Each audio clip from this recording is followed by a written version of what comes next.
Hello and good morning, my fellow broke aristocrats. We are going to be having a fun conversation today, and that is a conversation about how to create your first budget. And I am doing this budget especially for those of you who are artists and free thinkers and children of all ages. Because I do live in Los Angeles, and the majority of the people that are watching Broke Aristocrats are watching it on Facebook. They're not watching it on YouTube. And I have been fortunate while I have lived in Los Angeles to make friends with all kinds of brilliant, creative, and wonderful people. Many actors, writers. You guys are great. You guys are wonderful.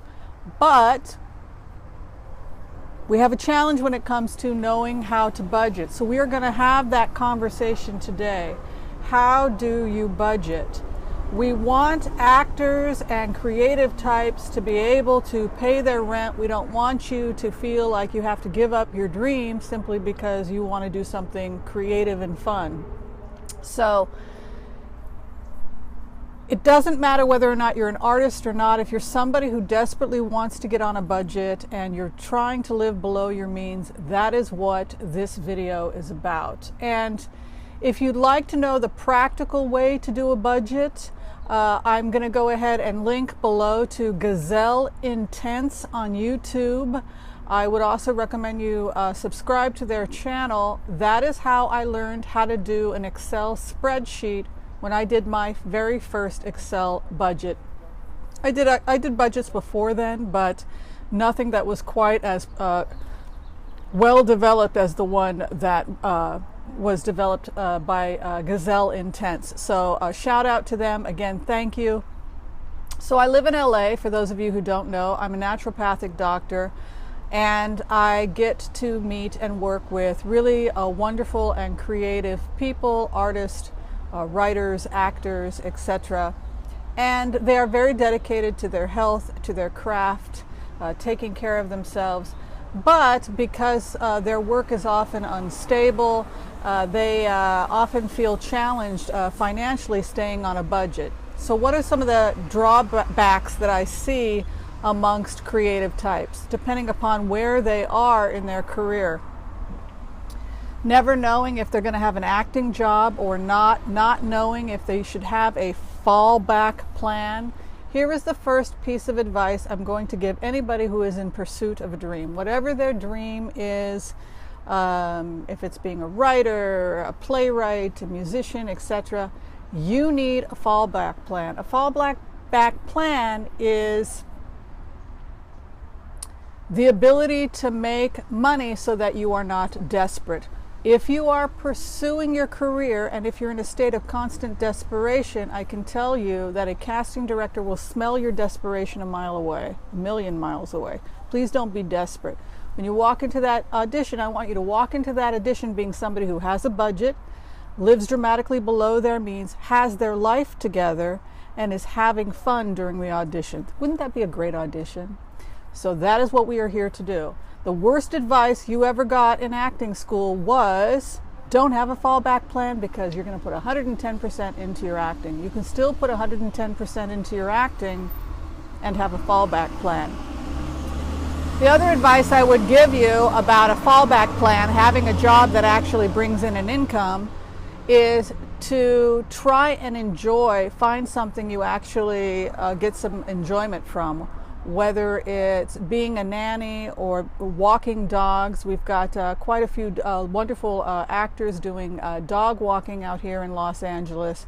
I absolutely love dogs, all kinds of animals. So I think that if I wasn't a naturopathic doctor, I would be a dog walker. I think it's great. So find something that is a source of income for you where you know you're going to be completely all right. Well, I once had a chance to meet Phil Hartman, the actor, who, by the way, I think he was a wonderful man. I really enjoyed my conversation with him.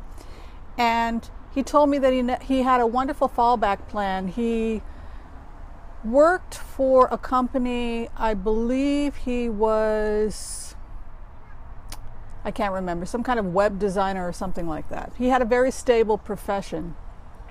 And somebody can correct me on that. I don't think it was web, it was something like that. And so he was very financially stable, and he never stressed out when he went to auditions. He always had fun. And he noticed that because he was having fun and because he had a career, he was the one that was more likely to get the job, quite frankly. So he had a stable office job, and then for fun he would go and take classes at Groundlings and go and do auditions, and he enjoyed his craft. He took pleasure in his craft because he was not financially dependent on it. So I think that there's a takeaway from what Phil Hartman had shared with me, and I thought that that was great. So a little bit of tips about when you're developing a budget. You really want to start with what are called your 4 walls. You want to make sure at the beginning of the month that the first thing you start saving for is your rent. And that means that if, say, your rent in LA is $1,500 a month, $1,600 a month, you want to start putting that aside. The other thing I would recommend to people, if you've got credit card debt and you've already organized your debt from highest to lowest and you figured out what the interest rates are on that, I'll do something on that next time. I think I'll talk to people about how to get yourself out of debt. But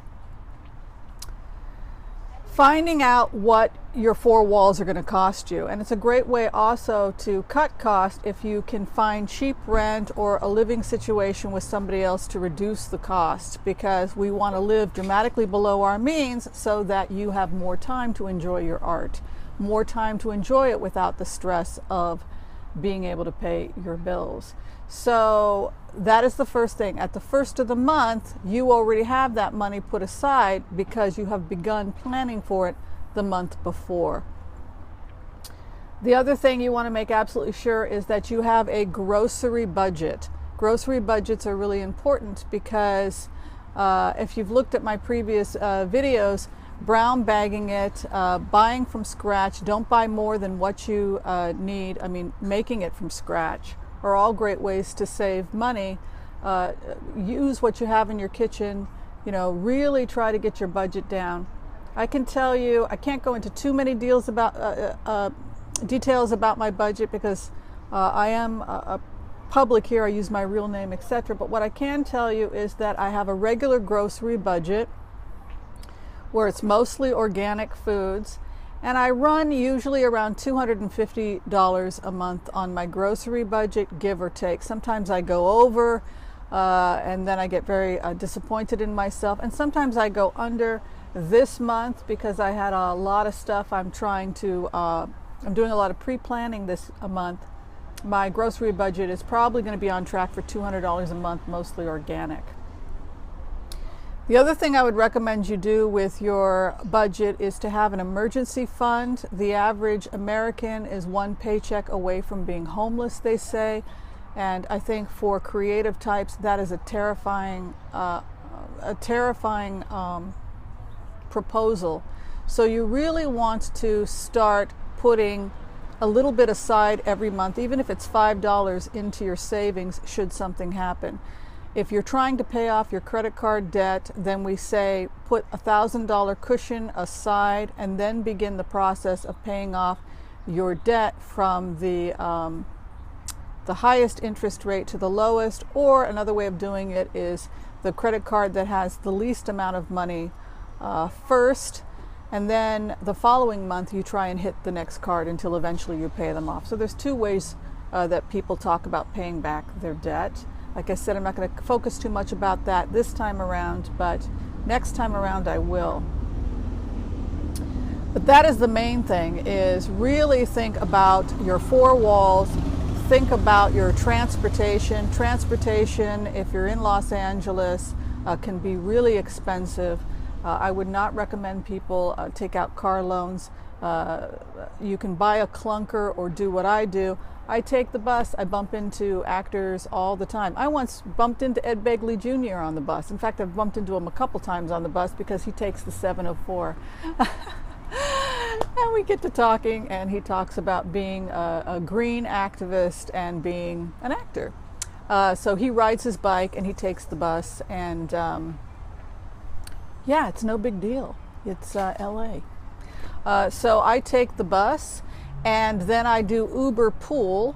The only thing with Uber Pool or Lyft Pool is you really want to plan 20 minutes in advance. Give yourself an extra 20 minutes because there are multiple stops. You can save money that way.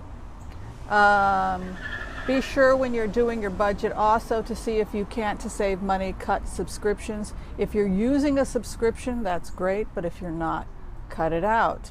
For example, I've got a couple subscriptions, but I use them. I use Amazon Prime, I use my Kindle Unlimited, I use Pandora in my office so that my patients have nice music to listen to.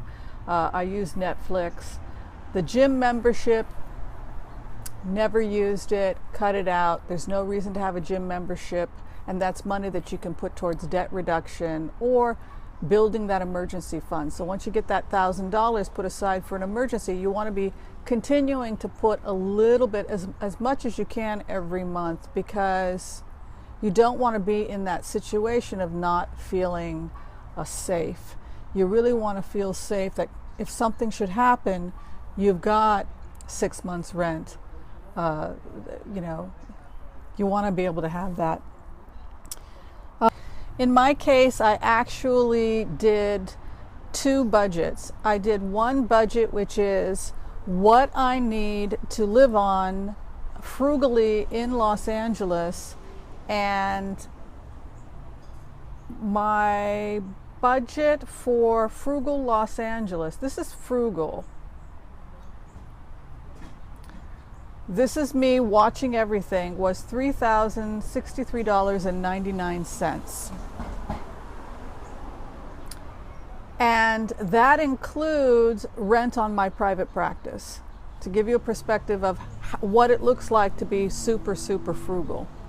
So yeah, that is my rent, plus rent on my private practice, plus paying all my bills. I know that I need to put $3,063.99 in the bank. Now I also have another budget, and that is my zombie apocalypse budget. My zombie apocalypse budget is, should the zombies hit, should disaster hit, should an apocalypse hit, and you should lose a source of income, you should have an unexpected medical bill or something come up, how low can you go and still not wind up on the street? So I would recommend people do 2 budgets. One, which is a frugal budget, which is the one I did. I have to say $3,063.99 total money I have to come up with every month, and that's paying rent also on my office. I think I did pretty good, quite frankly. My zombie apocalypse, this is Dr. Whimsy rice and beans, is $2,185.18. That is approximately a little under $25,000 a year to live in Los Angeles.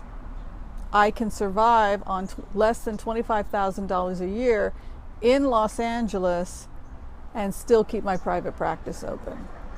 So the reason why I'm giving you these numbers is because I want people to know that with the ability to do that comes tremendous peace of mind. And to go on record, I'm not broke, I'm not poor, and I probably earn more money than most of the people who are friends of mine. And I'm not saying that to brag in any way, because I think people sometimes misunderstand me.